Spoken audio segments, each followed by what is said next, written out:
აჭარაში მოხდა მძიმე პროვოკაციას. დღეს დილით ნაციონალური მოძრაობის წევრები ხელვაჩაურის მერობის კანდიდატი ნაციონალური მოძრაობიდან მიხეილ ბოლქვაძე, მაჟორიტარობის კანდიდატი ამირან თედორაძე, პარტიული სიით წარდგენილი კანდიდატები მალხაზ თავდგირიძე, მერაბ ვარშალომიძე და ნიკა ნაგერვაძე აქტივისტებთან და საკუთარ მედია საშუალებებთან ერთად ქართული ოცნება დემოკრატიული საქართველოს ხელვაჩაურის შტაბში შეიჭრნენ. გაუგონარია უშუალოდ ის საბაბი, რომელიც ჩვენს ოფისში შესაძლებლად პროვოკატორებმა გამოიყენეს, მათ მიიტანეს კანდიდატის დახეული პლაკატი, რომელიც უდიდესი ალბათობით თავად დააზიანეს და შემდეგ ყოველგვარი ფაქტობრივი მტკიცებულების გარეშე გამოიყენეს მიზეზად, რომ ეს მძიმე პროვოკაცია მოეწყოთ, რაც მათ საბოლოო ჯამში ვერ შეძლეს. ჩვენ კარგად გვახსოვს თუ როგორ მიმართავდნენ მსგავს პრაქტიკას შარშანაც, როდესაც ჩვენი ოფისების ეზოებსა და მიმდებარე ტერიტორიებზე ცდილობდნენ პროვოკაციების მოწყობას, დღეს კი უფრო შორს წავიდნენ და პროვოკაციის მოსაწყობად არათუ ჩვენი შტაბის ეზოში, უშუალოდ შტაბში შევიდნენ. ვაზუსტებ, რომ საუბარია არა მხოლოდ ტელევიზიების წარმომადგენლებზე, არამედ მერობისა და მაჟორიტარობის კანდიდატებზე და მათ აქტივზე. ეს არის გაუგონარი თავხედობა, რომელიც მიმართულია იმისკენ, რომ უკონტროლო პროცესები გამოიწვიონ და დაძაბულობის დონემ პიკს მიაღწიოს.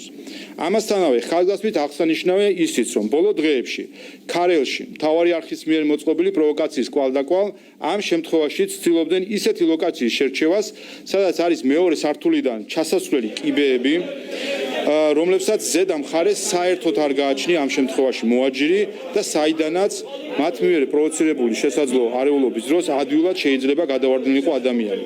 ეს კი იმისთვის სჭირდებათ, რომ შექმნან აპოკალიფტური სურათი თითქოს ქართული ოცნების ოფისიდან ხალხს მეორე სართულიდან ყრიან. აქვე გაცნობებთ, რომ ყველა მასალას, როგორც ვიდეო, ისე ფოტო მასალას მოგაწვით.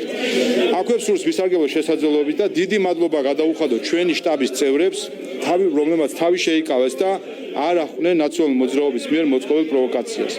მესმის, რომ ეს არის ურთულესი მოსათმენი, მაგრამ ამას ხედავს ქართული და საერთაშორისო საზოგადოება და ჩვენი ვალია ვიმოქმედოთ მხოლოდ და მხოლოდ კანონის ფარგლებში. ჩვენი შტაბების ყველა წევრს მოუწოდეთ იყვნენ მხიზლად და ნებისმიერი მცირე პროვოკაციაც კი ისევე როგორც დღეს დააფიქსირონ ვიდეო და ფოტოგადაღების მეშვეობით. კიდევ ერთხელ განმეორდებით, დღეს ნაციონალური მოძრაობის ქმედებები იყო მიზანმიმართული და თავხედური პროვოკაცია, რომელსაც ჩვენ კანონის ფარგლებში აუცილებლად გავცემთ პასუხს. აქვე მიმართავ ნაციონალური მოძრაობის წარმომადგენლებს, ნუცდიან ხალხის მოთმინებას, რომელსაც მართლაც გააჩნია საზღვარი. მადლობა.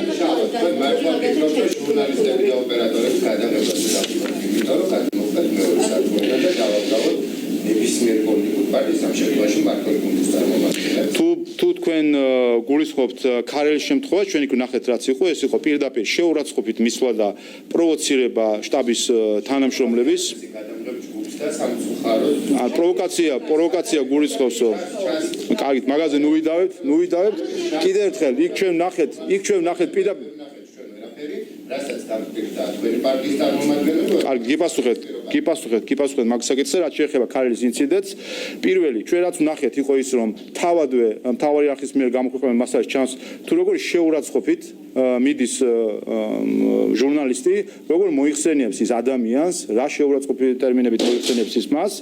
ჩვენ ასევე მივმართეთ მთავარ არხს და მოვთხოვეთ, რომ გამოექვეყნებინა სრულად ის მასალა და ვნახეთ, რომ მასალა დამალულია. ხომ ის ნაწილი, რომელიც შეეხება გადავარდნას მოაჯირიდან თუ კიბეებზე არ ჩანს.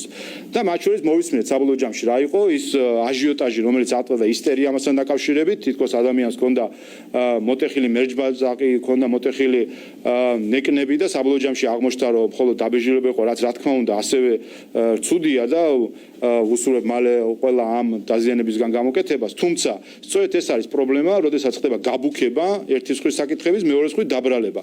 ამიტომაც არის მათ შორის ამაზე გამოძიებაც მიმდინარეობს. ამ საკითხთან დაკავშირებითაც, რა თქმა უნდა, ჩვენ ვაცნობებთ ყველა შესაბამის, როგორც მათ შორის დამკვირვებლებსაც ვაცნობებთ, რა თქმა უნდა, ამასთან დაკავშირებით და ვიდეო და ფოტომასალა განმოგეცემთ. ჩვენ სავარაუდოდ უკვე მიმართეს აჭარის წარმომადგენლობა იქ პოლიციას და კიდევ ერთხელ ეს არის ჩვეულებრივი პროვოკაცია.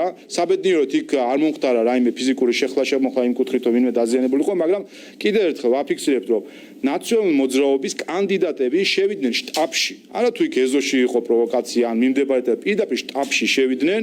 თქვენ სურათებზე იხილავთ როგორც არის ეს ყველაფერი. მიზეზი იყო ის თითქოს და მათი პლაკატი იყო დაზიანებული, სავარაუდოდ აბრალებდნენ ქართულებს და ჩვენ გუშინ მოგახსენეთ ბრიფინგზე ბოლო დღეების განმავლობაში 13 შემთხვევა იყო ჩვენი პლაკატების დაზიანების. ახლა ნაციონალური მოძრაობა თუ ფიქრობს რომ ეს არის მეთოდი რომ დაატყვნენ ხა და დაიწყონ გამოძიება ვინ დააზიანა მათი პლაკატი, არ ამგონია რომ ეს უნდა შეესაბამებოდეს ამენაირად მშვიდობიან გარემოს. კიდევ ერთხელ დიდი ალბათობით ეს იყო მათივე დაზიანებული პლაკატი, შესაძლებელია ყოველ შემთხვევაში რაიმე მტკიცებულია მათ არ გააჩნდა და დაზიანებული პლაკატით შევიდნენ შტაბში და იქ მოაწყვეს პროვოკაცია. როგორც მოისმინეთ ნაციონალური მოძრაობა